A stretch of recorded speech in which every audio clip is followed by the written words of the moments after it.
Biotechnology is completely changing the face of all the life sciences. In this program, we will look at the role of biotechnology in improving certain varieties of plants, detecting microorganisms, and in creating new vaccines.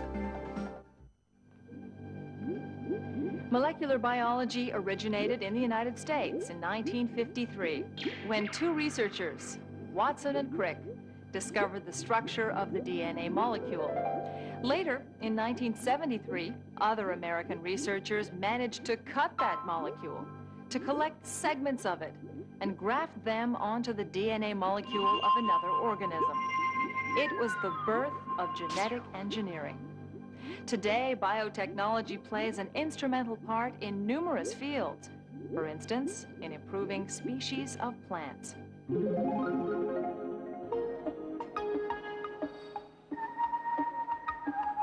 These plants are insecticide plants. When subject to an insect attack, they resist completely, even killing any larvae that dare take a bite out of them.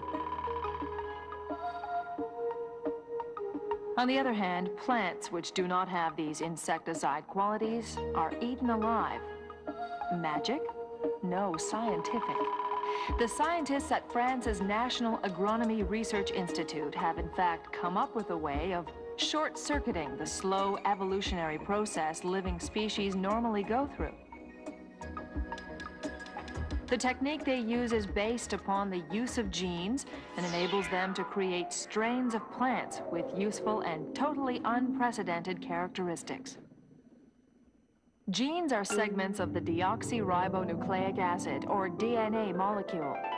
The DNA molecule is contained in the cells of all living organisms.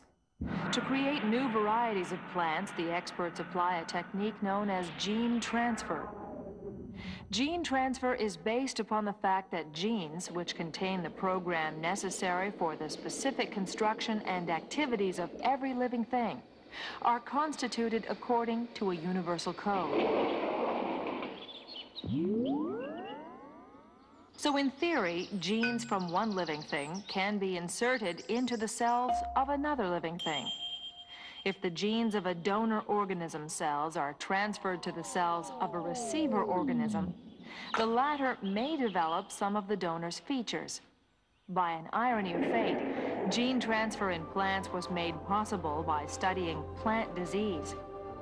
The disease, crown gall, is caused by a bacterium, the agrobacterium.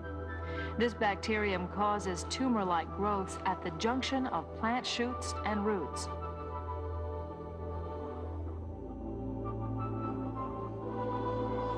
Researchers have discovered that the agrobacterium actually genetically engineers plant cells. When the bacterium infects a plant cells by way of a wound, it transfers to them a few of its own genes. These genes are assembled in the form of a small ring called a plasmid. Very mobile, the plasmid has the capability of entering into the plant cells and inserting some of the genes it contains into the plant's genes. A few of the genes contained in the plasmid are plant cancer genes. They will literally reprogram the plant cells they have been inserted into. For example, the cancer genes force the plant cells to excrete substances they do not normally produce and to multiply chaotically. The accelerated growth and the production of nutritional substances is beneficial to the bacterium, enabling it to grow and flourish. This amazing plant cancer has given scientists a means of transferring genes to plants. They are now able to change the bacterium's plasmid so as to eliminate the cancer-causing genes and to replace them with other genes from a donor organism. Carried by the bacterium's plasmid, these useful genes can then insert themselves into the plant cells and confer new characteristics on them. For example, to create insecticide plants, the researchers used as a donor a bacterium that has insecticide qualities. The bacterium, called Bacillus Thuringiensis, or BT, has the property of producing a protein that is toxic for certain pests.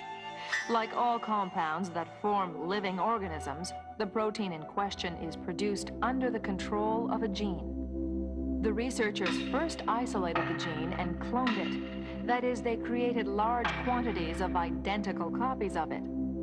They then inserted clones of the gene into the plasmid of the agrobacterium, whose cancer genes had been previously removed. The modified bacteria were then used to infect plant cells. Result? The plant cells infected by the modified bacteria begin to produce the insecticide protein. From these simple cells, complete plants can be grown in a few months, all imprinted with insecticide characteristics. The researchers are constantly refining plant gene transfer techniques. They also have perfected another method using a weak electric field to insert genes into plant cells. In the presence of the electric field, the cells become permeable, and the genes can enter them freely. The genetic engineering of plants offers very promising possibilities. Use of insecticide plants on a large scale could result in a decrease in pesticide use.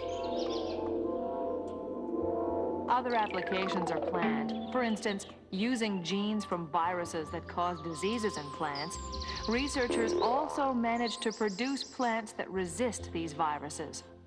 Some genes are able to make plants resistant to herbicides. Gene transfers are even being used to improve the nutritional value of food plants.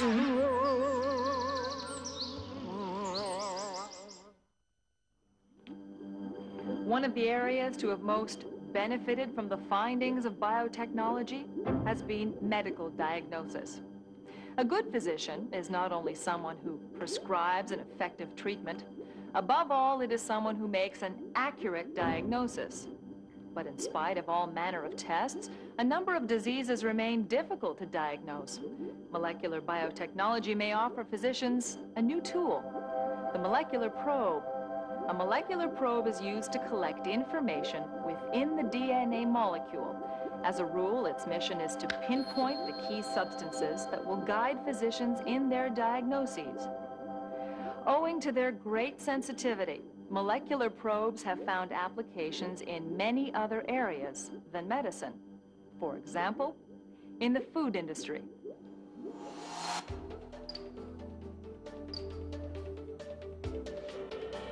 For the past century, food quality tests have contributed to the elimination of numerous diseases caused by microorganisms. Sometimes, however, pathogenic microorganisms manage to dodge even the most exacting tests. Besides causing losses to the food industry, these accidental contaminations pose a health threat to consumers. The field of medical diagnosis is grappling with similar problems. Many analyses and weeks of waiting are often required before the cause of some diseases can be pinpointed. This in turn can cause delays in treatment and reduce the chances of a cure. Today, biotechnology heralds a mini revolution. Indeed, researchers have developed a new screening and diagnostic device, DNA probes.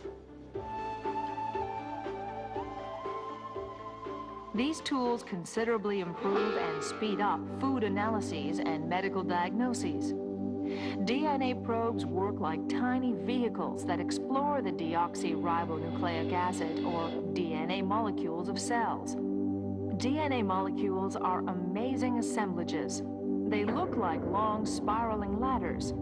The side rails of these ladders are made up of chemical units named nucleotides. The nucleotides, of which there are 4 types, are bonded 2 by 2 according to a precise rule. Thymine bonds only with adenine, and guanine only with cytosine. The complementary factor of this rule ensures that the 2 strands of DNA molecules fit together perfectly. Nucleotides could be compared to letters. and DNA to a dictionary that defines all the characteristics belonging to every living species. In the DNA of a given species, there are sequences of nucleotides that are particular to that species. It's as if the enormous dictionary defining a species' features had a series of key words exclusive to that species. DNA probes are able to locate the key words of the genetic dictionaries of certain organisms. Their use is based upon a special property of DNA molecules. Under certain conditions, the two sides of DNA molecules separate, a little like a zipper. But these isolated side rails are unstable. They have a tendency to bond with any strand of nucleotides that is complementary to them.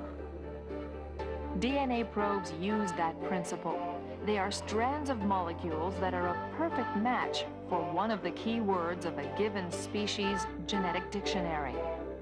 When the probes recognize the key word, they bond with it, thereby revealing the presence of the organism's DNA, and therefore the organism itself. This property enables molecular probes to detect in the sample certain organisms whose presence is normally extremely hard to spot, such as bacteria, viruses, or parasites. For instance, researchers of France's Institut Pasteur have developed a quick way to detect a certain food pathogen. The bacterium Listeria thrives in a great many foods, from coleslaw to cheese. If ingested, a particular strain of Listeria can cause a serious infection that is fatal in 1 case out of 3. Up until now, there was no test to detect the bacterium with certainty.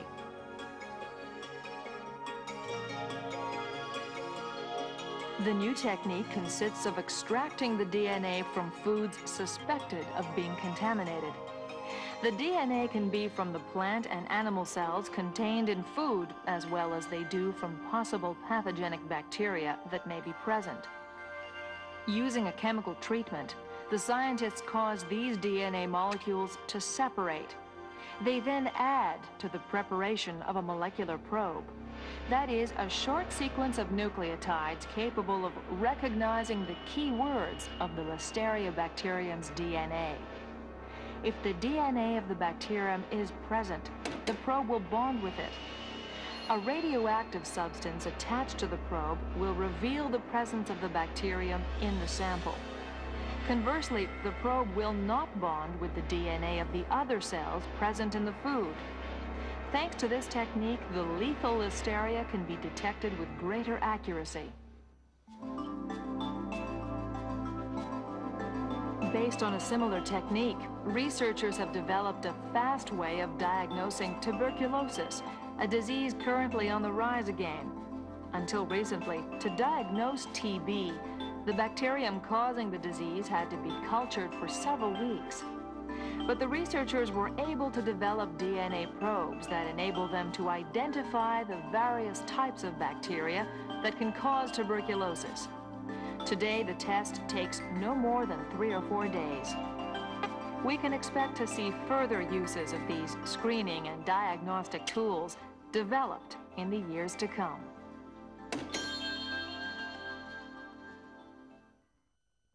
Among the world's leading centers in microbiological research is the Pasteur Institute in Paris.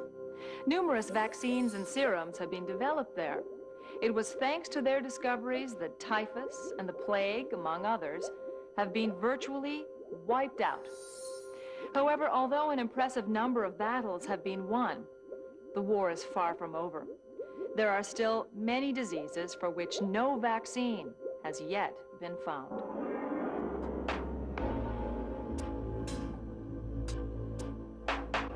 The idea that we can protect ourselves from a disease through the virus that causes it is a very old one. But it was Louis Pasteur, the French chemist, who truly laid the groundwork for modern vaccination. About a century ago, Pasteur developed the first rabies vaccine, which he administered successfully to a number of rabies victims. This marked the beginning of a veritable revolution in medicine. Vaccination is now common practice. Vaccines have virtually eradicated such infectious diseases as the measles, whooping cough, TB, polio, and smallpox. Today's vaccines, while they continue to be of great service, are still far from perfect. Indeed, vaccines are manufactured in much the same way as Pasteur made them. To obtain a vaccine, the microorganisms that cause a disease are first cultured, then killed or subjected to various treatments to make them lose their pathogenic power. Without triggering the disease, the pathogenic viruses stimulate the human immune system. Our immune system produces cells that retain the memory of the attacker. That memory will enable the immune system to quickly recognize and neutralize a real infection.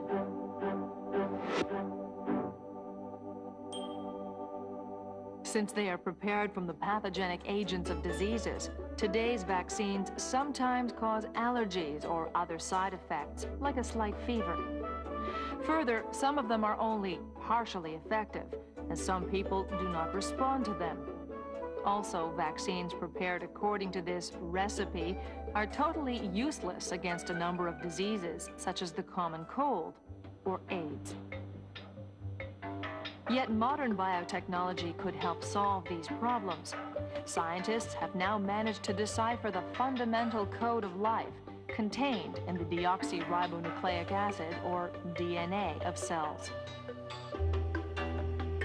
They have learned how to reprogram the living cells. Engineered cells have been made to produce substances they don't normally produce. This technique of manipulating the genetic program of cells, called genetic engineering, paves the way to safer and more effective vaccines.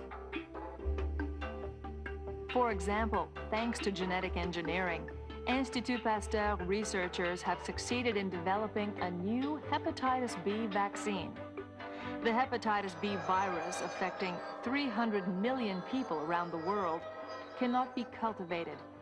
This has prevented scientists from creating a vaccine by conventional methods.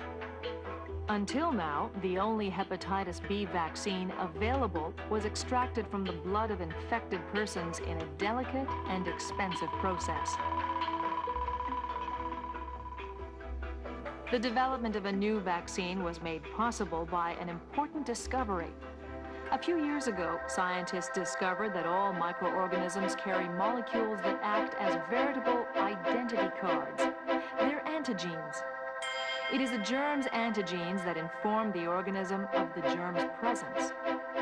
According to this discovery, an injection of a microorganism's antigens is enough for the immune system to mount a defense against the microorganism. Researchers have managed to produce such a vaccine. First, they identify the antigens of the hepatitis B virus. The antigens are molecules located on the surface of the virus. They then located the genes of the virus responsible for the production of the antigens. It is in fact genes, that is, segments of DNA, that are responsible for producing all the virus's molecules, including the antigens. The researchers then inserted the genes that produce the antigens inside animal cells taken from the ovaries of Chinese hamsters. Literally reprogrammed, the cells began to produce hepatitis B virus antigens, as if it were one of their own molecules. This technique has numerous advantages.